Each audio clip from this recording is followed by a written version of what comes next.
Hello everyone. इस video में हम लोग RRB NTPC under graduate level के लिए कंप्यूटर के पीवाईक्यू सीरीज को करने वाले हैं और ये हमारा पीवाईक्यू सीरीज पे तीसरा वीडियो है। तो चलिए हम अपने इस वीडियो को स्टार्ट करते हैं। निम्नलिखित में से कौन सा विकल्प ऐसे अंतर्निहित डेटा संरचना का सर्वोत्तम वर्णन करता है जो एमएस एक्सेल जैसी इलेक्ट्रॉनिक स्प्रेडशीट का आधार बनता है। यानी मेनली पूछा जा रहा है कि एमएस एक्सेल जो है वो क्या है। तो सेल को बनाने के लिए एक दूसरे को प्रतिच्छेदित करने वाली पंक्तियों जिसको रो कहते हैं और स्तंभ जिसको कॉलम कहते हैं से बना एक द्विविमीय ग्रिड है, यानी कि 2 डायमेंशनल ग्रिड है। तो ये आपका सही आंसर है, यानी ऑप्शन ए जो है वो करेक्ट है। बोल रहा है open source desktop operating system का उदाहरण निम्नलिखित में से कौन सा है। ओपन सोर्स क्या होता है? ओपन सोर्स का मतलब होता है कि जिसका सोर्स कोड सभी के लिए मुफ्त है। ठीक है, सभी के लिए मुफ्त है और सभी के लिए अब अवेलेबल है। कोई भी इसमें चेंज कर सकता है, कोई भी उसको एडिट कर सकता है, कोई भी उसको अपडेट कर सकता है। क्लियर है? ओपन सोर्स ऑपरेटिंग सिस्टम इनमें से कौन सा है? एंड्रॉयड, विंडोज 11, मैक ओएक्स या लिनक्स उबंटू। तो ओपन सोर्स जो आपका है वो है लिनक्स उबंटू। इसके अलावे आपके जो ओपन सोर्स है वो है Linux, FreeBSD, Android, Chromium OS, Ubuntu, Fedora, Solus, X Ubuntu, Linux Mint और रिएक्ट ओएस। ये सारे ऑपरेटिंग सिस्टम जो है आपके वो ओपन सोर्स ऑपरेटिंग सिस्टम है। क्लियर है? नेक्स्ट है आपके पास विंडोज एक्सपी में कौन सा घटक उपयोगकर्ताओं को सॉफ्टवेयर प्रोग्राम और एप्लीकेशन ओपन करने और उन्हें एक्सेस करने के लिए ग्राफिकल इंटरफेस प्रदान करता है। यानी कौन सा घटक जो है वो ग्राफिकल इंटरफेस प्रदान करता है सॉफ्टवेयर और एप्लीकेशन को खोलने के लिए। तो ये आपका कौन सा होता है? Task manager, control panel, start menu या फाइल एक्सप्लोरर। तो इसका आंसर है start menu, option number C. तो ये जो आपका होता है ये होता है स्टार्ट मेनू। यहां से हम लोग इसको क्लिक करते हैं और ये सब स्टार्ट मेनू है।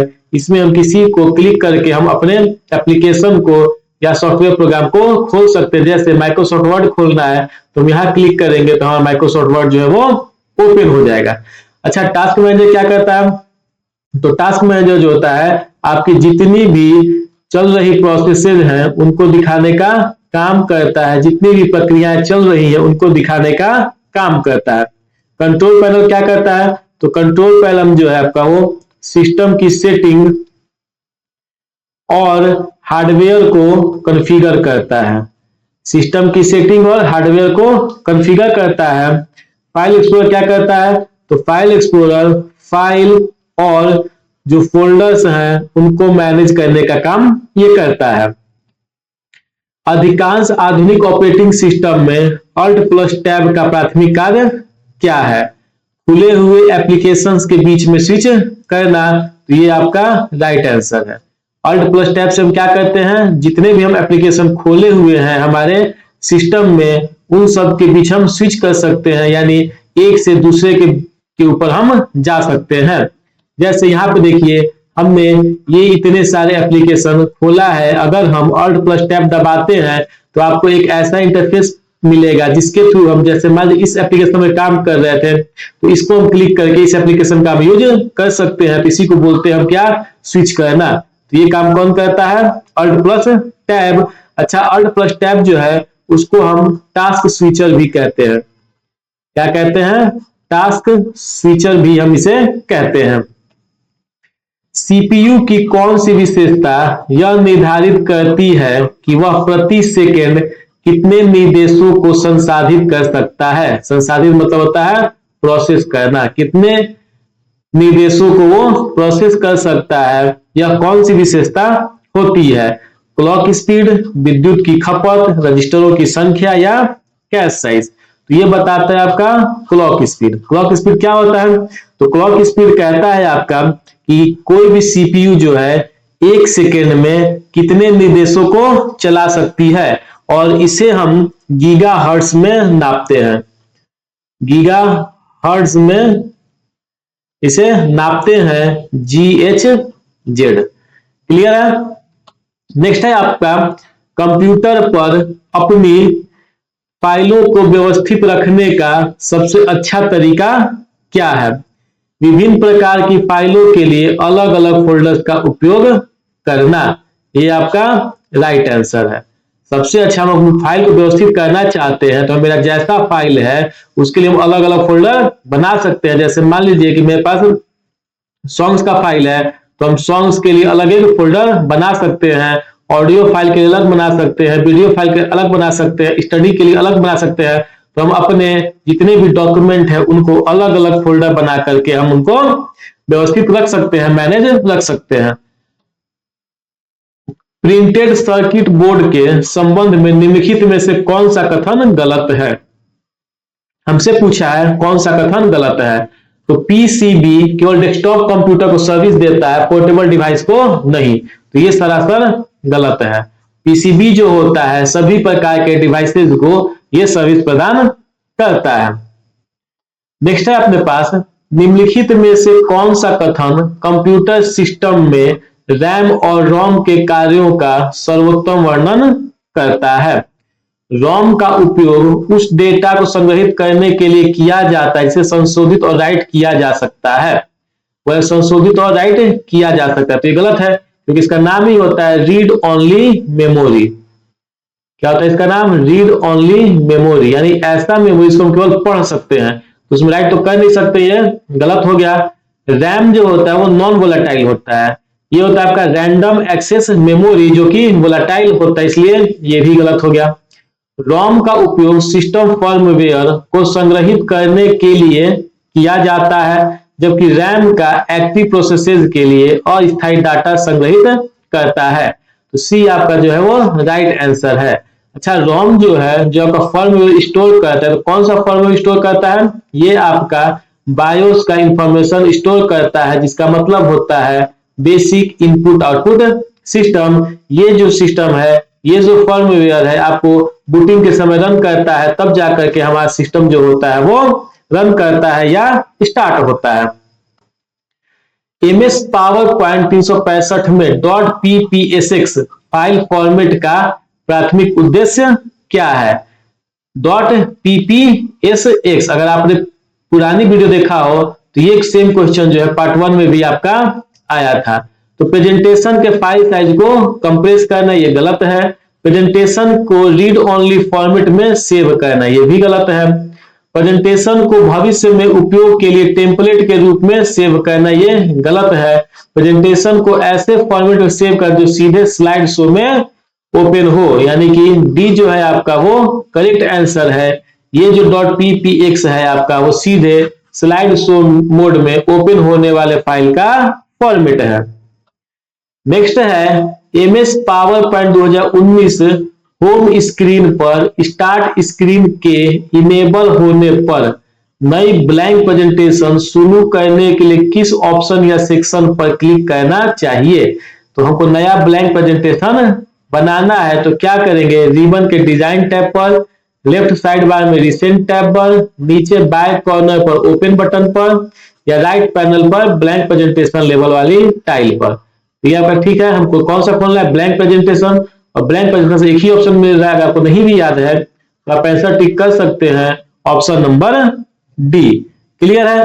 अगर हम यहाँ देखें तो फाइल मेनू में हम जाएंगे तो यहाँ पे आपको एक ब्लैंक प्रेजेंटेशन दिखेगा। इस ब्लैंक प्रेजेंटेशन पे क्लिक करके हम एक नया ब्लैंक प्रेजेंटेशन बना सकते हैं, न्यू प्रेजेंटेशन हम बना सकते हैं। American standard code for information interchange, जिसे हम आस्की भी कहते हैं, ये इसका फुल फॉर्म है, का प्राथमिक उद्देश्य क्या होता है? ऑपरेटिंग सिस्टम के लिए ग्राफिकल यूजर इंटरफेस डिजाइन करना, ये गलत है। टेक्स्ट बेस्ड एप्लीकेशन के लिए प्रोग्रामिंग लैंग्वेज बनाना, ये भी गलत है। टेक्स्ट और कंट्रोल कैरेक्टर को प्रदर्शित करने के लिए कोड का एक मानकीकृत सेट परिभाषित करना, ये जो आपका है राइट आंसर है। यानी टेक्स्ट और जो कैरेक्टर्स है आपको उसको दिखाने के लिए हम एक कोड बनाते हैं वो कोड जो होता है वो ASCII कोड होता है, और ये ASCII कोड जो होता है वो 7 बिट का होता है। ठीक है, तो किस अल्फाबेट के कौन से कोड्स होते हैं उनको देख लेते हैं। अगर हम बात करें, हमारे पास अगर कैपिटल ए है तो उसका ASCII कोड जो होता है वो 65 होता है, बी का 66 होता है। इस तरह बढ़ते जाएंगे तो हमारा कैपिटल जेड जो होता है उसका ASCII कोड 90 होता है। ठीक है, तो याद रखेंगे ए का ASCII कोड आपके पास होता है 65, और इसके बाद आप इंक्रीज करते करते आप जेड तक पहुंच सकते हैं।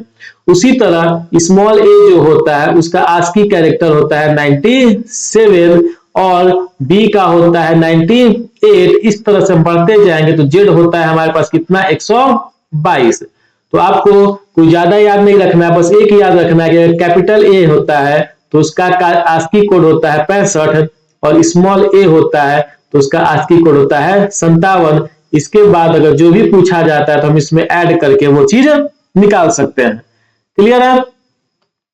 नेक्स्ट है अपने पास कीबोर्ड का कौन सा शॉर्टकट विंडोज ओएस में किसी फाइल को रिसाइकल बिन में भेजे बिना उसे स्थायी रूप से डिलीट कर देता है। किस की के हेल्प से हम किसी भी फाइल को स्थायी रूप से डिलीट कर सकते हैं, वो फाइल रिसाइकल बिन में नहीं जाता है। तो इसका आंसर है आपके पास shift plus delete, option number A. कौन सा आपके पास, shift plus delete, option number A. Next है हमारे पास, निम्न में से कौन सा विकल्प MS पावर पॉइंट में एक नई प्रेजेंटेशन शुरू करते समय डिजाइन आइडियाज फीचर के प्राथमिक कार्य का सर्वोत्तम वर्णन करता है। तो वर्तमान स्लाइड पर कंटेंट के आधार पर विभिन्न प्री डिजाइंड टेम्पलेट और लेआउट सजेस्ट करना। तो डिजाइन आइडियाज क्या करता है, जो भी हमारा टेम्पलेट है उसको ये सजेस्ट करता है कि हाँ आपके पास इस प्रकार के टेम्पलेट हैं, आप अपने कंटेंट के आधार पर इनमें से कोई भी टेम्पलेट जो है वो सिलेक्ट कर सकते हैं। यानी कि ऑप्शन ए जो है आपका वो करेक्ट आंसर है। यहां अगर आप देखेंगे तो डिजाइन टैब के अंतर्गत आपको इतने सारे जो है वो टेम्पलेट दिखने को मिल जाते हैं। इनमें से आप किसी भी टेम्पलेट का उपयोग कर सकते हैं अपने कंटेंट को कस्टमाइज और डिजाइन करने के लिए। नेक्स्ट है अपने पास, विंडोज 11 डेस्कटॉप पर कौन सा एलिमेंट उपयोगकर्ताओं को कई खुली विंडोज और वर्चुअल डेस्कटॉप पर त्वरित रूप से पहुंचने की सुविधा देता है। पीछे आपने देखा हो तो खुली हुई विंडोज को स्विच करने के लिए हम कौन सा शॉर्टकट यूज करते थे, तो हम यूज करते थे Alt प्लस टैब। तो शॉर्टकट नहीं पूछा है, इसमें डेस्कटॉप पर आपका एक आइकॉन होता है, उसको हम क्या बोलते हैं, file explorer, start menu, task view या कंट्रोल पैनल। तो इसका आंसर है आपके पास टास्क व्यू, यानी कि ऑप्शन नंबर सी। क्लियर है? तो अगर हम यहाँ देखें तो ये हमारे पास डेस्कटॉप है, और डेस्कटॉप पे ये जो आइकन होता है इसको हम बोलते हैं task view icon. Task view icon पर अगर क्लिक करते हैं तो जो काम हमारा Alt प्लस टैब करता था वो इस डेस्कटॉप पर ये टास्क व्यू आइकन कर देता है। क्लियर है यहां तक? नेक्स्ट है अपने पास, सिस्टम दिनांक और समय बदलने के लिए किस विंडोज ओएस टूल का उपयोग किया जाता है। ओएस मतलब ऑपरेटिंग सिस्टम। तो किस ऑपरेटिंग सिस्टम टूल का उपयोग किया जाता है डेट और टाइम बदलने के लिए, file explorer, control panel, device manager या टास्क मैनेजर। तो हम इसमें यूज करते हैं किसका, कंट्रोल पैनल का। कंट्रोल पैनल में जा करके हम डेट और टाइम को चेंज कर सकते हैं। अब डिवाइस मैनेजर की बात करें तो डिवाइस मैनेजर का उपयोग जो होता है वो कंप्यूटर से जुड़े हुए हार्डवेयर डिवाइसेस जैसे कि माउस हो गया आपके पास, कीबोर्ड हो गया, प्रिंटर हो गया, इन सब को मैनेज और उनके ड्राइवर को अपडेट करने के लिए किया जाता है। फाइल एक्सप्लोरर में हम फाइल और फोल्डर को मैनेज करते हैं। टास्क मैनेजर में हम जितने भी टास्क खुले हुए हैं उनको बंद कर सकते हैं, क्लोज कर सकते हैं और सस्पेंड कर सकते हैं। यानी हमारे ओपन टास्क को ये मैनेज करने का काम करता है टास्क मैनेजर। नेक्स्ट है कैश मेमोरी के बारे में निम्नलिखित में से कौन सा कथन गलत है। कैश मेमोरी के बारे में कौन सा कथन जो है गलत है। कैश मेमोरी मुख्य मेमोरी से तेज होती है। मुख्य मेमोरी कहने का मतलब है रैम, तो ये सरासर सही है। ठीक है, हमसे क्या पूछा है, गलत पूछा है। कैश मेमोरी त्वरित पुनः प्राप्ति के लिए अक्सर एक्सेस किए जाने वाले डेटा को संग्रहित करती है, ये भी आपका राइट आंसर है। कैश मेमोरी सेकेंडरी मेमोरी का एक रूप है, ये गलत है। ऑप्शन सी जो हो गया आपका इसके अनुसार, क्वेश्चन के अनुसार जो आपका सी है वो सही हो गया। क्लियर है। नेक्स्ट अपने पास निम्नलिखित में से कौन सा विकल्प एमएस वर्ड में सेक्शन ब्रेक, जिसको नेक्स्ट पेज भी बोलते हैं, के कार्य का सबसे अच्छा वर्णन करता है। यानी कि सेक्शन ब्रेक का क्या कौन सा जो है कार्य वो सबसे अच्छा वर्णन करता है। यह समान फॉर्मेटिंग को बनाए रखते एक नया पैराग्राफ शुरू करता है, नहीं। यह एक ही पेज पर डॉक्यूमेंट के विभिन्न भागों के बीच एक विजुअल डिवाइडर बनाता है, ये भी नहीं। यह एक ही पैराग्राफ के भीतर मैनुअल लाइन ब्रेक इंसर्ट करता है, ये भी नहीं। यह करेंट सेक्शन को समाप्त करता है और अगले पृष्ठ पर एक नया सेक्शन प्रारंभ करता है, ये आपका राइट आंसर है। तो एमएस वर्ड में जो सेक्शन ब्रेक फीचर है उसका मुख्य काम ये होता है कि दस्तावेज जो हम बनाए हैं डॉक्यूमेंट, उसके अलग अलग हिस्सों पे या अलग अलग सेक्शन पे विभाजित करता है, और जब हम इसका उपयोग करते हैं तो मौजूदा सेक्शन वहीं पे खत्म हो जाता है, उसका अगला सेक्शन नए पेज से शुरू होता है। इसे हम एक ही डॉक्यूमेंट के अलग अलग हिस्से में अलग अलग टाइप का फॉर्मेटिंग लागू कर सकते हैं। जैसे हमारे पास एक डॉक्यूमेंट है जिसमें कि मान लेते हैं हमारे पास 4 पेज है, ठीक है, तो हम चाहें तो उसमें से 2 पेज को लैंडस्केप मोड में हम कर सकते हैं और 2 पेज को हम क्या करते हैं पोर्ट्रेट मोड में कर सकते हैं।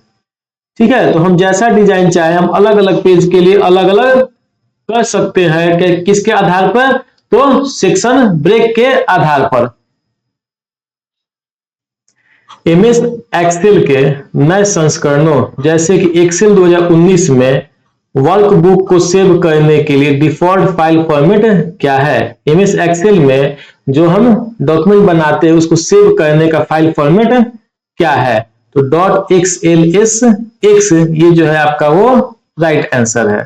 ठीक है, .xls जो था ये आपके 2003 के पहले जो भी डॉक्यूमेंट बनते थे या जो भी वर्जन थे उसको सेव करने का ये एक्सटेंशन होता था।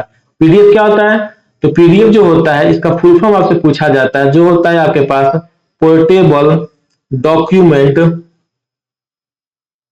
फॉर्मेट, ये आपसे इसका फुल फॉर्म पूछा जाता है। अच्छा, .csv जो होता है इसका क्या फुल फॉर्म होता है, तो ये होता है आपके पास कॉमा सेपरेटेड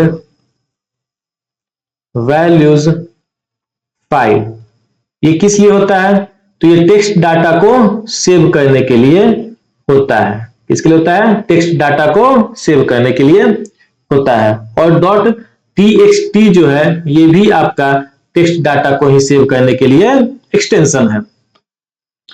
विंडोज में कौन सा फीचर आपको आसान एक्सेस के लिए बार बार उपयोग किए जाने वाले फोल्डरों के लिए शॉर्टकट बनाने की सुविधा देता है। Library, task bar, file explorer या क्विक एक्सेस, तो इसका आंसर है आपके पास क्विक एक्सेस। जिस फोल्डर का हम बार बार यूज करते हैं उसको हम क्विक एक्सेस के थ्रू हम उसका शॉर्टकट बना सकते हैं ताकि हम उसे जल्दी से एक्सेस कर सके। अगर आप देखिएगा ये आपका फाइल एक्सप्लोरर है, फाइल एक्सप्लोरर में लेफ्ट साइड देखिएगा तो ये आपका लिखा हुआ है क्विक एक्सेस।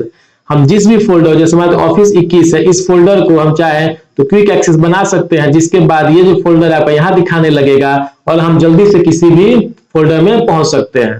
ठीक है, जैसे स्क्रीनशॉट है तो स्क्रीनशॉट अब पता नहीं मुझे कि कहाँ पे है, सी ड्राइव में है, डी ड्राइव में है, ई ड्राइव में, एफ ड्राइव में, कहाँ पे है, ई ड्राइव में सॉन्ग्स फोल्डर के अंदर है या फिर पिक्चर के अंदर है, कहां पे नहीं पता है। मैंने इसका क्या किया है, शॉर्टकट बना दिया है। तो जब भी मुझे स्क्रीनशॉट की जरूरत होगी मैं यहां क्लिक करूंगा, जहां भी ये पूरे सिस्टम में फाइल होगा, फोल्डर होगा, वहां को वो ओपन कर देगा।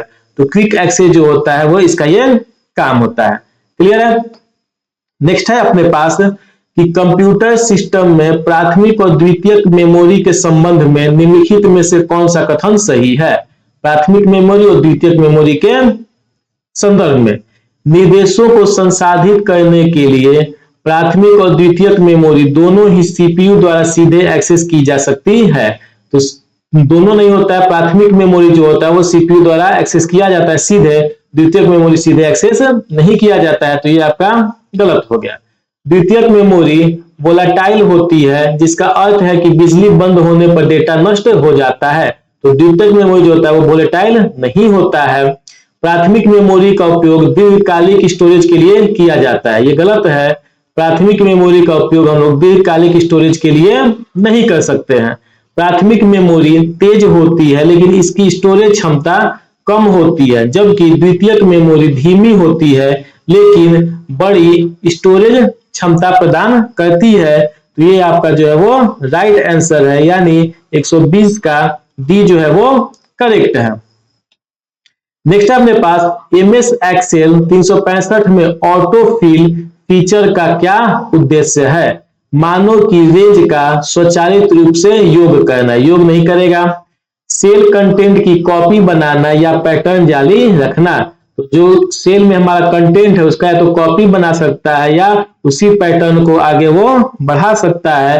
तो ये आपका राइट आंसर है। क्लियर है। ऑटो फिल फीचर जो होता है आपका वो फिल हैंडलर, क्या चीज, फिल हैंडलर का उपयोग करके सेल डाटा को फॉर्मूला जो कि संख्या है, तिथि, दिन, महीना, इन सबको स्वतः भर देता है अपने नीचे वाले सेल में। आइए हम यहां समझते हैं। जैसे हमने एमएस एक्सेल में एक नंबर लिखा 1 और 2, उसके बाद इसे हमने सिलेक्ट किया। सिलेक्ट करने के बाद ये जो प्लस आइकन दिख रहा है ये इसको बोलते हैं फिल हैंडल। इसको पकड़ करके हम खींचते हैं नीचे की ओर, तो जहां तक खींच के ले जाएंगे, जैसे 8 तक खींच के ले गए हैं तो यहाँ ऑटोमेटिक वो 3 4 इंक्रीज करके 8 तक वो पहुंचा देगा। क्लियर है। तो हम इसी को बोलते हैं ऑटोफिल फीचर। अगर यहाँ पे हम लोग 1 2 लिख करके संडे मंडे लिखे होते हैं, ठीक है, और इसको खींच के नीचे ले आते तो ये सैटरडे तक ऑटोमेटिक ये फिल कर देता। ठीक है, क्लियर तक। तो ये आपका जो होता है वो ऑटोफिल होता है। क्लियर है। जब आप एमएस पावर पॉइंट 365 में किसी अन्य प्रेजेंटेशन से स्लाइड का पुनः उपयोग करते हैं तो निम्नलिखित में से कौन सा ऑप्शन सुनिश्चित करता है कि इंपोर्टेड स्लाइड अपनी मूल फॉर्मेटिंग में ही बनी रहे। तो रीयूज स्लाइड पैन में कीप सोर्स फॉर्मेटिंग पर क्लिक करना। इंपोर्टेड स्लाइड है, कहीं से इंपोर्ट करें तो हम उसको रीयूज करेंगे, तो ये ऑप्शन जो है आपका वो सही है, ऑप्शन ए। तो ये जो आपका रीयूज स्लाइड है वो इंसर्ट के अंदर जाइएगा तो आपको मिलेगा न्यू स्लाइड, यहां क्लिक कीजिएगा तो आपको मिलेगा क्या, रीयूज स्लाइड। यहां यूज करके आप किसी दूसरे पावर पॉइंट प्रेजेंटेशन से किसी भी स्लाइड को आप इंपोर्ट कर सकते हैं और उसे अपनी स्लाइड में इंक्लूड कर सकते हैं। एमएस वर्ड में किसी इमेज के चारों ओर टेक्स्ट रैपिंग करते समय निम्न में से कौन सा लेआउट ऑप्शन टेक्स्ट फ्लो की उपेक्षा करते हुए टेक्स्ट को अन्य अवयवों के सापेक्ष इमेज को सटीक रूप से पोजीशन करने में सबसे अधिक फ्लेक्सिबिलिटी प्रदान करता है। यानी कह रहा है कि हम कोई भी कंटेंट लिखे, जैसे ये कंटेंट लिखे हैं, हम इसके बाद इसमें हम इमेज डालना चाहते हैं तो हम इमेज को अपनी मर्जी से जहां चाहे वहां सेट कर सकते हैं। किसके थ्रू, ठीक है, मतलब हम इमेज को यहां सेट करना चाहते हैं, यहां सेट करना चाहते हैं, यहां सेट करना, हम इसको इमेज को सेट करना चाहते हैं तो किसके थ्रू कर सकते हैं, तो थ्रू से, टाइट से, बिहाइंड टेक्स्ट या इन फ्रंट ऑफ टेक्स्ट से या स्क्वायर से। तो इसका ऑप्शन सही हो जाएगा बिहाइंड टेक्स्ट या इन फ्रंट ऑफ टेक्स्ट से। क्लियर है। इस फीचर का अगर हम यूज करते हैं तो इस फीचर का यूज करते समय पिक्चर को अपने मन से हम अपनी मनपसंद जगह पे कहीं भी सेट कर सकते हैं। जैसे आइए हम यहाँ पे देखते हैं, अगर हम यहाँ पे पिक्चर कोई इंसर्ट किए हैं, ठीक है, तो पिक्चर फॉर्मेट टैब में आप जाइएगा तो आपको यहाँ दिखेगा क्या, रैप टेक्स्ट। रैप टेक्स्ट में आप क्लिक कीजिएगा तो आपको दिखेगा एक बिहाइंड टेक्स्ट और इन फ्रंट ऑफ टेक्स्ट। इन दोनों में से अगर आप किसी को भी सिलेक्ट करते हैं तो उसके बाद आप इस इमेज को कहीं भी एडजस्ट कर सकते हैं, इस इमेज को यहाँ एडजस्ट कर सकते हैं, इस इमेज को यहाँ एडजस्ट कर सकते हैं, जहां चाहे आप तहां एडजस्ट कर सकते हैं। तो ये इस चीज की आपको फ्लेक्सिबिलिटी प्रदान करता है। नेक्स्ट है अपने पास एमएस वर्ड में किसी डॉक्यूमेंट के मार्जिन को किस प्रकार बदल सकते हैं। तो ये मेनली पूछ रहा है कि मार्जिन जो होता है वो किस टैब के अंतर्गत होता है। तो मार्जिन हमको देखने को मिलेगा लेआउट टैब के अंतर्गत। लेआउट टैब के अंतर्गत हम मार्जिन को देख सकते हैं। जैसे यहां देखें हम, तो ये हमारे पास लेआउट टैब है। लेआउट टैब में आपको मार्जिन दिखेगा, जो इतने टाइप के आप मार्जिन सेट कर सकते हैं। इसके अलावा अगर आपको कोई मार्जिन सेट करना है तो कस्टम मार्जिन में जाकर के आप मार्जिन को सेट कर सकते हैं। इसके अलावा लेआउट टैब में आपको ओरिएंटेशन मिल जाएगा, लैंडस्केप या पोर्ट्रेट, साइज मिल जाएगा A4, A3 या लेटर किसी टाइप का, और कॉलम आप इस डॉक्यूमेंट को 1 कॉलम डॉक्यूमेंट बनाना चाहते हैं या 2 कॉलम डॉक्यूमेंट बनाना चाहते हैं, ये भी आपको इस लेआउट टैब में ही दिखेगा। तो आपके लिए जो लेआउट जो टैब्स हैं आपके जितने, जैसे फाइल है, होम है, insert, draw, design, reference, mailing, review, view और हेल्प, तो इन टैब के अंतर्गत कौन कौन से आपके सब टैब आते हैं, कौन कौन से ग्रुप आते हैं, उन सबको आपको याद होना चाहिए। क्लियर है। नेक्स्ट है अपने पास एमएस पावर पॉइंट 2019 में कौन सा फीचर आपको कंटेंट को मैनुअल रूप से कॉपी किए बिना किसी अन्य प्रेजेंटेशन से स्लाइड का पुनः उपयोग करने की सुविधा देता है। तो अभी हमने देखा था किसी अन्य प्रेजेंटेशन से स्लाइड को पुनः उपयोग करना है तो हम क्या बोलेंगे उसको, रीयूज। तो स्लाइड मास्टर नहीं, एनिमेशन नहीं, रीयूज स्लाइड्स, यानी कि ऑप्शन सी जो कि होम टैब के अंतर्गत आता है। क्लियर है, होम टैब के अंतर्गत भी आ जाता है।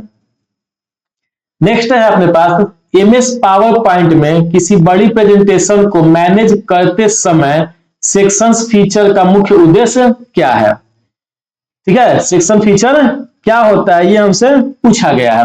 एडिट या प्रेजेंट करने के दौरान बेहतर व्यवस्थापन और नेविगेशन के लिए प्रेजेंटेशन को लॉजिकल समूहों में विभाजित करना, ये आपका जो है वो राइट आंसर है सेक्शन फीचर्स का। तो वो है कि सेक्शन फीचर में जितने भी हमारे टैब्स होते हैं, ठीक है, जितने स्लाइड्स होती हैं, उनको क्या कहते हैं, लॉजिकल समूह में बांट देते हैं। लॉजिकल समूह कहने का मतलब है कि वैसा समूह जो एक्चुअल में एग्जिस्ट नहीं कर रहा है, बस वो दिखाने के लिए है।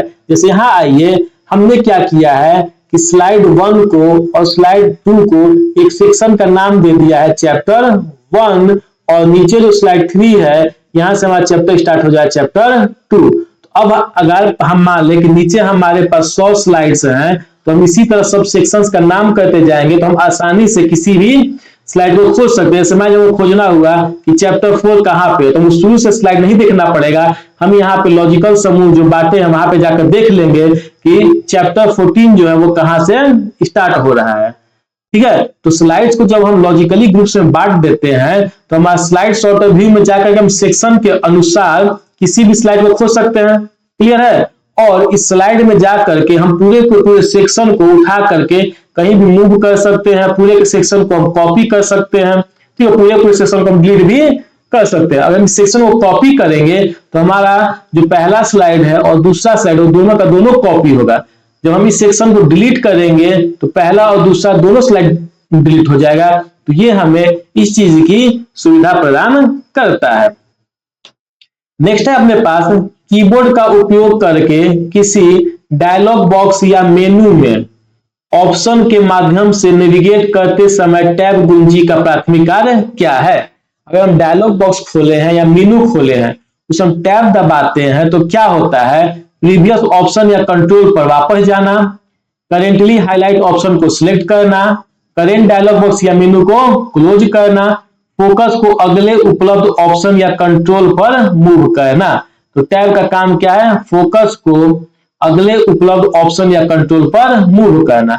अच्छा, प्रीवियस ऑप्शन पे जाना है तो इसके लिए हमको दबाना पड़ेगा शिफ्ट प्लस टैब, तब ये कहां जाएगा, पीछे जाएगा।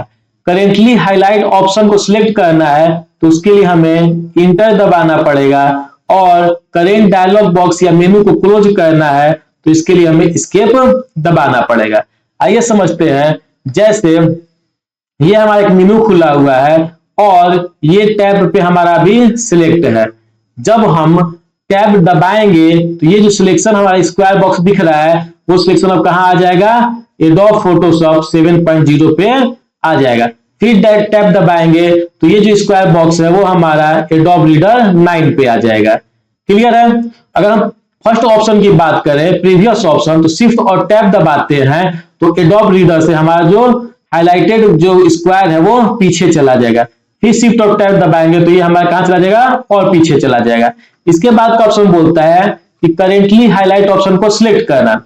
अब जैसे मान लेते हैं हमारे पास Adobe photo Adobe image ready 7.0 पे सिलेक्टेड है, ये हमारा स्क्वायर बॉक्स हाईलाइट कर रहा है। इस एप्लीकेशन को खोलना है तो हमें क्या करना पड़ेगा, इस एप्लीकेशन पे हमको क्या दबाना पड़ेगा, इंटर दबाना पड़ेगा, तो ये एप्लीकेशन हमारा खुल जाएगा। और ये जो हमारा मेनू खुला हुआ है इसको अगर बंद करना है, क्लोज करना है, तो इसे क्लोज करने के लिए हमें एस्केप बटन दबाना पड़ेगा, ESC। क्लियर है। नेक्स्ट है अपने पास, जब आप MS पावर पॉइंट 2019 में F5 प्रेस करते हैं तो क्या होता है। जब हम F5 प्रेस करते हैं तो एक नई स्लाइड इंसर्ट हो जाती है, नहीं होता है। प्रिंट डायलॉग बॉक्स ओपन हो जाता है, नहीं होता है। प्रेजेंटेशन सेव हो जाता है, नहीं होता। इसके लिए हम क्या दबाते हैं, Ctrl+S दबाते हैं। स्लाइड शो शुरुआत से स्टार्ट होता है, यानी ऑप्शन नंबर डी जो है आपका सही है। जब F5 दबाते हैं तो प्रेजेंटेशन हमारा फर्स्ट स्लाइड से स्टार्ट हो जाता है। इसी से मिलता जुलता है आपके पास Shift+F5। क्या होता है, Shift+F5। ये क्या होता है, स्लाइड से स्टार्ट करता है लेकिन करेंट स्लाइड से, यानी कि हम जिस स्लाइड पे हैं वहीं से स्टार्ट कर देगा। मान हम स्लाइड नंबर 10 पे हैं तो हमारा स्लाइड शो कहां से स्टार्ट होगा, स्लाइड नंबर 10 से ही स्टार्ट होगा। ठीक है। तक अगर हमें नया स्लाइड इंसर्ट करना है तो हम इसके लिए दबाते हैं क्या, Ctrl+M। ठीक है। प्रिंट डायलॉग बॉक्स ओपन करने के लिए Ctrl+P, Ctrl+P। MS एक्सेल में नेम्ड रेंज को परिभाषित करने का प्राथमिक उद्देश्य क्या है। चयनित डेटा से विजुअल आर्ट या ग्राफ बनाना, नहीं। सेल्स की चयनित रेंज में डेटा को इंक्रिप्ट करना, यह भी नहीं है। सेल्स के समूह पर विशिष्ट फॉर्मेटिंग लागू करना, यह भी नहीं है। सूत्रों में अधिक वर्णनात्मक और समझने में आसान नाम का उपयोग करके किसी सेल या सेल की रेंज को संदर्भित करना, यानी जो भी सेल है या सेल का कुछ रेंज है उसके लिए हम एक आसान सा नाम दे देते हैं, वही चीज बोल रहा है क्या, नेम्ड रेंज। तो डी आपका जो है वो राइट आंसर है। जैसे हम समझते हैं यहाँ पे, हम यहाँ जो स्क्वायर है इसको बात करें हम 100 को, तो ये नाम क्या हो जाएगा हमारे पास, B2, और 256 का नाम क्या हो जाएगा, B5। तो इस पूरे बॉक्स को हमको दिखाना हो तो हम क्या लिखेंगे, B2:B5। ये बताता है कि B2 से B5 के बीच। ठीक है। ये जो हमारा है B2 यहां लिखा हुआ है, ये हमारा होता है नेम्ड रेंज। ठीक है, यही फीचर है हमारा पे यहाँ पे। तो जो डिफॉल्ट सेल रेफरेंस है, जैसे B2 से B5 को न बोल के हम इसे एक नाम दे देते हैं कि हमें बार बार B2 और B5 न बोलना पड़े। जैसे हम B2 से B5 को यहाँ पे हम नाम दे देते हैं प्राइस टोटल। क्या नाम देते हैं, प्राइस टोटल।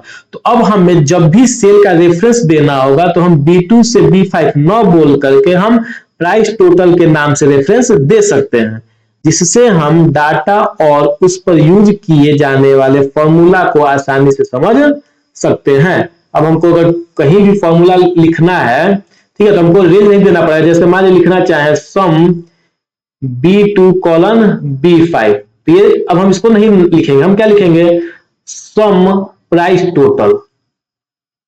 ठीक है। तो प्राइस टोटल जो रेंज था उसका ये पूरा सम निकाल करके दे देगा। यही बोलता है हमारा नेम्ड रेंज फीचर। क्लियर है। नेक्स्ट है अपने पास, अधिकांश लिगेसी और मानक विंडोज एप्लीकेशन में फाइल मेनू एक्सेस करने के लिए निम्नलिखित में से कौन सी कुंजी संयोजन उपयोग किया जाता है। यानी फाइल मेनू खोलने के लिए किस शॉर्टकट की का उपयोग किया जाता है। Alt plus insert, Alt plus F, Alt delete या अल्ट टैब। अल्ट टैब हम जानते हैं करंट एप्लीकेशन में स्विच करने में। इसका आंसर है हमारे पास option B, alt plus F. ठीक है, ये क्या करता है, किसी भी एप्लीकेशन का फाइल मेनू खोलता है। जैसे हम यहां बात करें, हमारे पास एक वर्ड डॉक्यूमेंट है, इसके फाइल मेनू को खोलना है तो हम अल्ट प्लस एफ दबाएंगे तो हमारा ये फाइल मेनू के अंतर्गत जितने भी कमांड्स हैं वो आपके शो हो जाएंगे, वो आपके दिखने लगेंगे। क्लियर है।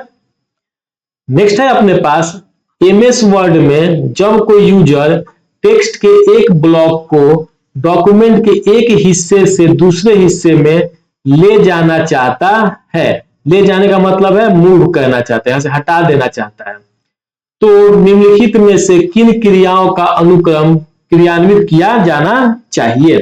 तो टेक्स्ट को कट करें और टेक्स्ट को वांछित स्थान पर पेस्ट करें। जब हम टेक्स्ट को कट करते हैं और कहीं पेस्ट करते हैं तो जहां से कट किए वहां से हट जाता है और जहां पेस्ट किए वहां पे वो दिखाई देने लगता है। तो इसका राइट आंसर है ऑप्शन नंबर ए। क्लियर है यहां तक। नेक्स्ट है अपने पास कई विंडोज एप्लीकेशन में अल्ट प्लस स्पेस बार दबाने पर आमतौर पर निम्नलिखित में से क्या होता है। टास्क मैनेजर खुलता है, एप्लीकेशन का मुख्य मेनू बार खुलता है, डायलॉग बॉक्स रन होता है, वर्तमान विंडो के लिए सिस्टम मेनू खुलता है जिसमें move, size, minimise, maximise, close जैसे विकल्प शामिल होते हैं। तो अल्ट प्लस टैब दबाने पे हमारे पास सिस्टम मेनू खुलता है, ऑप्शन नंबर डी। अगर डायलॉग बॉक्स रन करना होता है तो हम दबाते हैं क्या, कंट्रोल प्लस आर। ठीक है, कंट्रोल प्लस आर हम इसको दबा देते हैं। क्लियर है। अगर हम टास्क मैनेजर खोलना चाहते हैं तो टास्क मैनेजर के लिए हमको कंट्रोल प्लस शिफ्ट और प्लस एस्केप दबाना पड़ेगा तो हमारा टास्क मैनेजर ओपन हो जाता है। चलिए हम समझते हैं कि सिस्टम मेनू क्या होता है। अगर हम कोई सा भी एप्लीकेशन खोले हैं तो एप्लीकेशन में ये जो दिखता है आपको उसको हम बोलते हैं क्या, सिस्टम मेनू, जिसमें आप restore, move, size, minimise, maximise और क्लोज कमांड होते हैं। और ये जो सिस्टम मेनू है कैसे खुलता है, तो वो खुलता है आपका अल्ट प्लस स्पेस बार से। क्लियर है। नेक्स्ट अपने पास विंडोज 11 ओएस में फाइल या फोल्डर नाम में निम्नलिखित में से किस अनुमति यानी किसकी अनुमति नहीं है। हाइफन की, अंडरस्कोर की, अक्षर और संख्या की, तारक चिन्ह या प्रश्न चिन्ह की। तो इसका राइट आंसर है तारक चिन्ह और प्रश्न चिन्ह की। इन दोनों का यूज हम किसी फाइल को नाम देते समय नहीं कर सकते हैं। ठीक है, किसी फाइल का हम नाम रख रहे हैं तो ये दो चीज नहीं कर सकते हैं। इसके अलावे हम और क्या क्या नहीं कर सकते हैं, तो हम backward slash, forward slash, colon, star, question mark, double quote, left bracket, right bracket और पाइपलाइन, इसका भी हम यूज नहीं कर सकते हैं। नेक्स्ट है अपने पास पावर पॉइंट में अपना कार्य सेव करने की मानक विधि क्या है। पावर पॉइंट में अगर हम अपना जो भी काम किए हैं, जो भी डॉक्यूमेंट बनाए हैं उसको सेव करें तो कैसे करेंगे। डिजाइन टैब से सेव चुने। डिजाइन टैब में सेव नहीं आता है, इसीलिए मैं बोलता हूं कि टैब के अंतर्गत क्या क्या आता है वो सारा चीज आपको याद होना चाहिए। बिना सेव किए प्रोग्राम से बाहर निकले। जब हम बोले सेव किए हुए तो बिना सेव किए बाहर निकलने का तो ऑप्शन ही नहीं है। इंसर्ट टैब पर क्लिक करें, इंसर्ट टैब में सेव आता नहीं है। फाइल टैब का उपयोग करें और सेव चुने या कंट्रोल एस दबाएं। कंट्रोल एस जो है वो सेव का शॉर्टकट है, तो आपका डी जो है वो करेक्ट आंसर है। नेक्स्ट है कौन सा आउटपुट डिवाइस विशेष रूप से उच्च गुणवत्ता वाले प्रिंटेड ग्राफिक्स और टेक्स्ट को तैयार करने के लिए डिजाइन किया गया है। Projector, inkjet printer, dot matrix printer या जॉयस्टिक। तो इसका आंसर है inkjet printer, option number B. Clear है। अगर आपके ऑप्शन में ये ना हो करके या इसके होते हुए भी अगर प्लॉटर होता तो प्लॉटर जो है आपका सटीक आंसर है। सबसे सटीक आंसर जो कौन है आपका, प्लॉटर है। तो प्लॉटर ना होने की स्थिति में इंकजेट प्रिंटर आपका जो है वो ऑप्शन हो जाता है।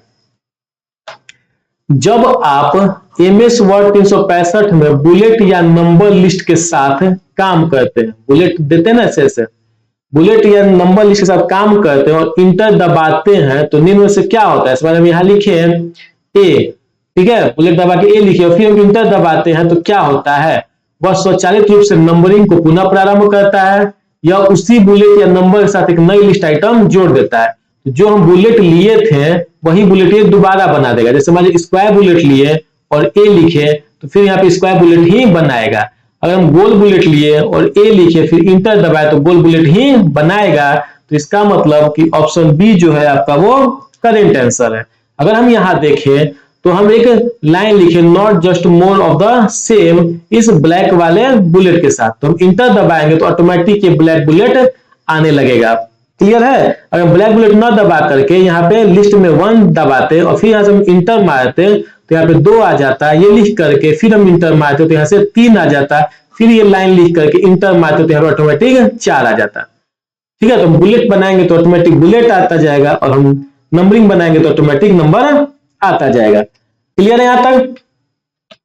नेक्स्ट है अपने पास एमएस एक्सेल स्प्रेडशीट में सेल एड्रेस B5 क्या निरूपित करता है। पीछे हम देखे हैं सेल में स्टोर वैल्यू B5 नहीं, किसी अन्य सेल को संदर्भित करने वाला फॉर्मूला ये भी नहीं है, फॉर्मूला हमेशा इक्वल टू से स्टार्ट होता है, कॉलम बी और रो 5, तो ये आपका राइट आंसर है। कॉलम बी और रो 5 ये आपका राइट आंसर है, यानी ऑप्शन नंबर सी जो है वो करेक्ट है।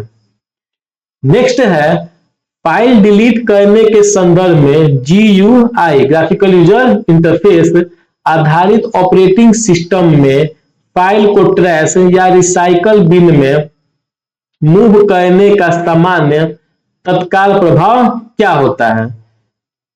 अगर हम फाइल को ट्रैश या रिसाइकल बिन में मूव करते हैं तो क्या होता है, हमसे पूछा गया।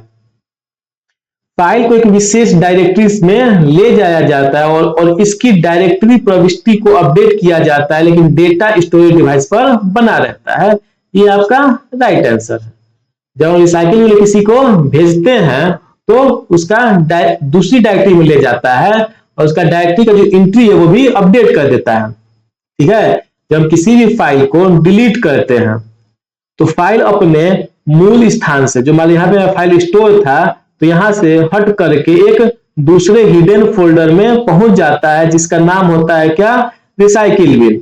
ठीक है, और यह फाइल अभी भी हमारे इस फोल्डर में है, हमारे सिस्टम के रिसाइकिल बिन फोल्डर में है, लेकिन ये हिडन है इसलिए हमें दिखाई नहीं देता है। और इस फोल्डर का जो भी डायरेक्टरी था, इस फोल्डर तक पहुंचने के लिए जो भी रास्ता था उसको डिलीट कर दिया जाता है। अब हम अगर इस फाइल को रिकवर करना चाहते हैं तो रिसाइकल बिन में जा करके हम इस फाइल को रिकवर कर सकते हैं। क्लियर है।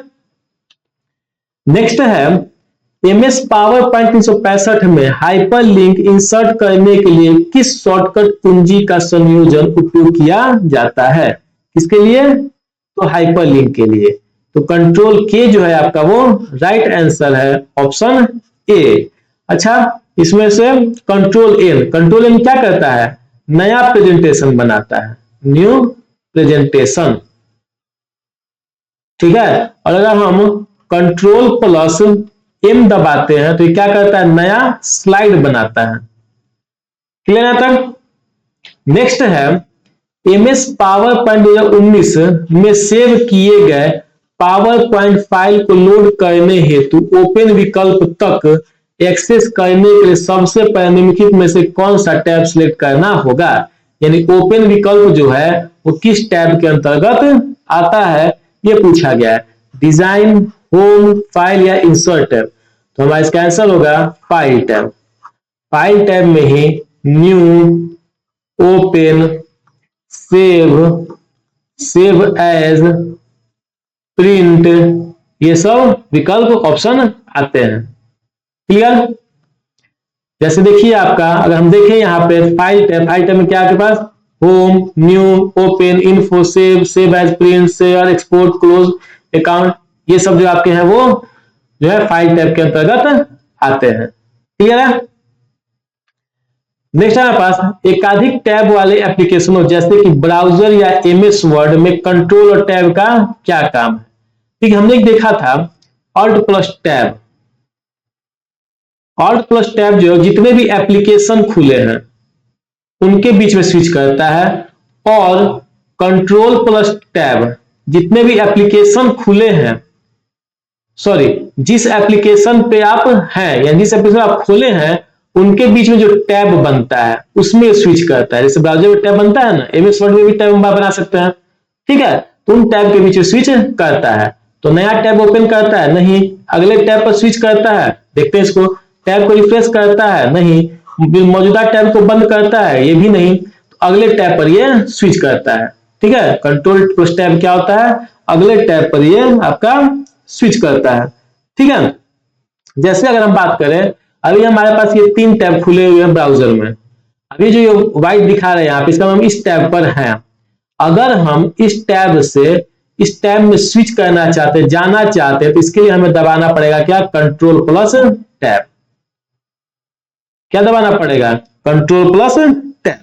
अच्छा, हम मान लीजिए कि इस न्यू टैब पे हैं, लेकिन पिछली वाली टैब पे जाना चाहते हैं, इस व्हाट्सएप जो खुला हुआ है इस टैब पे जाना चाहते हैं, इसके लिए हमको क्या दबाना पड़ेगा, इसके लिए हमको दबाना पड़ेगा कंट्रोल प्लस शिफ्ट और प्लस में टैब। ठीक है, आगे जाने के लिए कंट्रोल प्लस टैब और पीछे जाने के लिए कंट्रोल टैब के साथ शिफ्ट दबाना पड़ेगा। क्लियर है। अगर हम देखें यहाँ पे नया टैब ओपन करने के लिए, तो ये आपका होता है कंट्रोल प्लस टी। अगर हम मान लीजिए चैनल डैशबोर्ड पे हैं और एक नया टैब यहां खोलना चाहते हैं, तो इसके लिए हमको दबाना पड़ेगा कंट्रोल प्लस पी। क्लियर है। अब मान लेते हैं व्हाट्सएप टैब को बंद करना चाहते हैं, पहले हमको इस टैब पे आना पड़ेगा, और टैब में आने के बाद हम यहां दबाएंगे कंट्रोल प्लस डब्ल्यू, तो जिस टैब पे हम हैं वो टैब हमारा क्लोज हो जाएगा। क्लियर है। लैपटॉप में ऑपरेटिंग सिस्टम का प्राथमिक कार्य क्या है, डॉक्यूमेंट टाइप करना, बिल्कुल नहीं। केवल इंटरनेट ब्राउजर रन करना, नहीं। हार्डवेयर और सॉफ्टवेयर संसाधनों का प्रबंधन करना, हार्डवेयर और सॉफ्टवेयर संसाधनों का मैनेजमेंट करना, ये आपका राइट आंसर है। ऑपरेटिंग सिस्टम जो होता है वो आपके हार्डवेयर और सॉफ्टवेयर को मैनेज करने का काम करते हैं। नेक्स्ट है, यदि कोई उपयोगकर्ता किसी फाइल का नाम उसी फोल्डर में मौजूद फाइल के समान रीनेम करने का प्रयास करता है तो निम्न में से क्या होगा। मान लेते हैं कि इस सिस्टम में हमारे पास एक फाइल है जिसका नाम है क्या, हमारे पास ए, और हम एक दूसरा फाइल बनाते हैं इसका भी नाम रखना चाहते हैं ए, तो क्या होगा, फाइल एक्सटेंशन स्वचालित रूप से बदल जाएगा। फाइल एक्सटेंशन क्यों बदलेगा, अगर हम a.txt किए हैं तो ये मान लीजिए पीडीएफ क्यों हो जाएगा, नहीं होगा। तो अगर होगा ये तो गलत चीज है। विंडोज एक त्रुटि प्रदर्शित करेगा, a file with this name is already exist. जब हम ए फाइल बनाना चाहेंगे और ये फाइल इस नाम का फाइल पहले से प्रेजेंट है, तो सिस्टम हमारा एक एरर शो करेगा जो शो करता है कि file with this name is already exist, यानी कि इस नाम का फाइल पहले से मौजूद है। तो ऑप्शन बी जो होगा आपका वो राइट आंसर हो जाएगा। क्लियर है। नेक्स्ट है, एमएस पावर पॉइंट में स्लाइड में टेक्स्ट कैसे ऐड किया जाता है, ट्रांजिशन टैब का उपयोग करके। ट्रांजिशन टैब का उपयोग करके हम स्लाइड के बीच में ट्रांजिशन ऐड करते हैं, इमेज को स्लाइड पर ड्रैग करके। ठीक है, हमको टेक्स्ट ऐड करना है तो इमेज को अगर ड्रैग करेंगे तो हमारा ये इमेज ऐड होगा, न कि टेक्स्ट। कंट्रोल टी दबाते हैं तो हमने देखा था कि ब्राउजर में नया टैब ओपन होता है, टेक्स्ट प्लेस होल्डर के अंदर क्लिक और टाइप करना शुरू करके। तो ऑप्शन डी हमारा सही है। जो भी हमारा टेक्स्ट का प्लेस होल्डर है उसके अंदर हम क्लिक करेंगे और टाइप करना शुरू कर देंगे।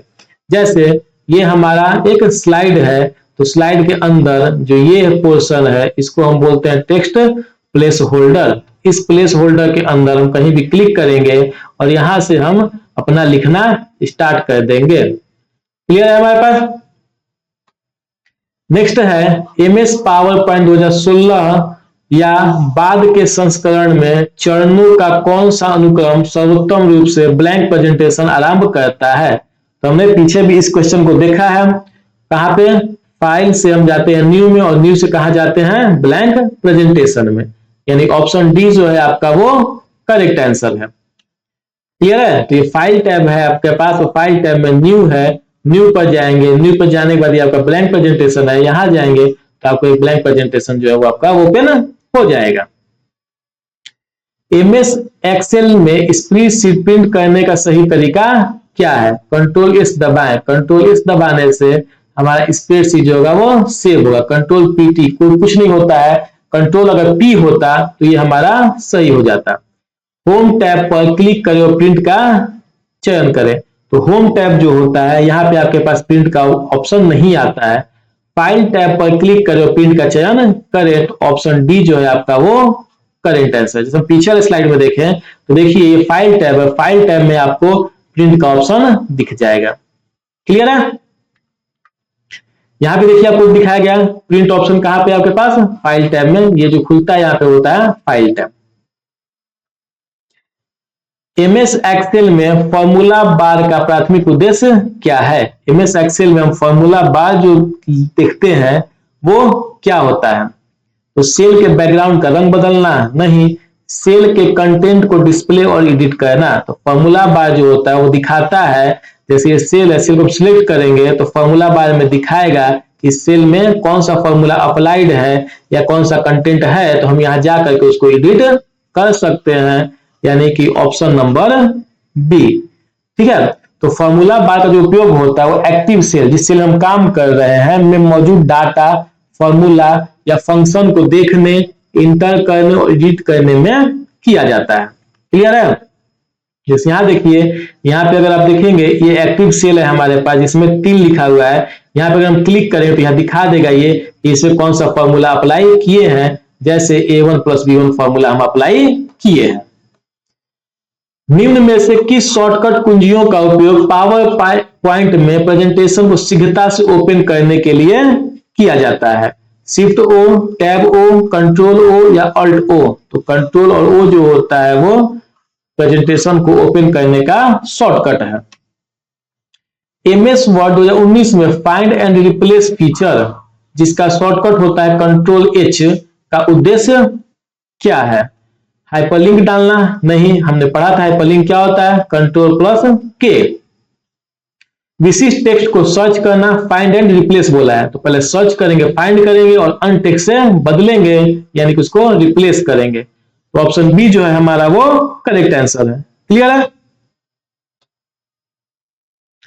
मल्टी कोर प्रोसेसर वाले कंप्यूटर सिस्टम पर विचार करें। एक साथ कई स्वतंत्र कार्य निष्पादित करते समय समान क्लॉक स्पीड वाले सिंगल कोर प्रोसेसर की तुलना में मल्टी कोर होने का प्राथमिक लाभ क्या है? सिंगल कोर मतलब सिंगल सीपीयू, कोर हमेशा सीपीयू को बोलते हैं, और मल्टी कोर मतलब मल्टीपल सीपीयू। ठीक है? एक से ज्यादा सीपीयू। तो अगर हम सिंगल कोर की अपेक्षा मल्टीपल कोर यूज करते हैं तो उसका प्राथमिक लाभ क्या होता है? ठीक है? संपूर्ण प्रणाली के लिए कम बिजली की खपत, ये नहीं होगा। एक साथ कई अलग अलग प्रोसेस को हैंडल और निष्पादित करने की बेहतर क्षमता, तो ये हमारा जो है वो राइट आंसर। ठीक है? जैसे यहां देखें हम, ये क्वाड कोर सीपीयू दिया हुआ है। ठीक है? इसका क्या मतलब होता है कि एक ही सीपीयू पे आपके एक ही चिप पे 4 सीपीयू आपके माउंट किए गए हैं। ठीक है? तो यही होता है आपका मल्टी कोर प्रोसेसर, इसी बोलते हैं। आप जितने चाहे उतने उसमें सीपीयू डाल सकते हैं। 6 सीपीयू वाला चाहिए, 12 सीपीयू वाला चाहिए, मुझे सीपीयू डाल सकते हैं। तो मल्टी कोर प्रोसेसर में क्या होता है, एक ही चिप पर, ठीक है, एक से ज्यादा प्रोसेसर को माउंट किया जाता है जो एक साथ कई अलग अलग कार्य को कर सकता है। जैसे मान लीजिए ये सीपीयू जो है ये आपका ब्राउजिंग का काम कर रहा है, उसी समय आप गाना सुनना चाहते हैं तो ये वाला सीपीयू आपको गाना भी सुनाएगा। ठीक है? और हम उसी टाइम चाहते हैं टाइपिंग भी करें तो ये सीपीयू आपको टाइपिंग करने का अलाउ करेगा। तो जब हम मल्टीपल कोर सीपीयू का यूज करते हैं तो ये हमें पैरेलल प्रोसेसिंग की क्षमता प्रदान करता है, यानी कि हम एक साथ एक से अधिक काम भी कर सकते हैं। ये हमारा मल्टी कोर सीपीयू का सुविधा है। क्लियर है आप तक? तो ये आज का हमारा जो वीडियो था वो समाप्त हुआ, पार्ट 3। ये वीडियो आपको कैसा लगा कमेंट सेक्शन में जरूर बताइए। अगर वीडियो आपको पसंद आया है तो इसे लाइक, सब्सक्राइब और शेयर जरूर करें। तो मिलते हैं आपसे अगली वीडियो में, तब तक के लिए धन्यवाद। Bye bye and take care.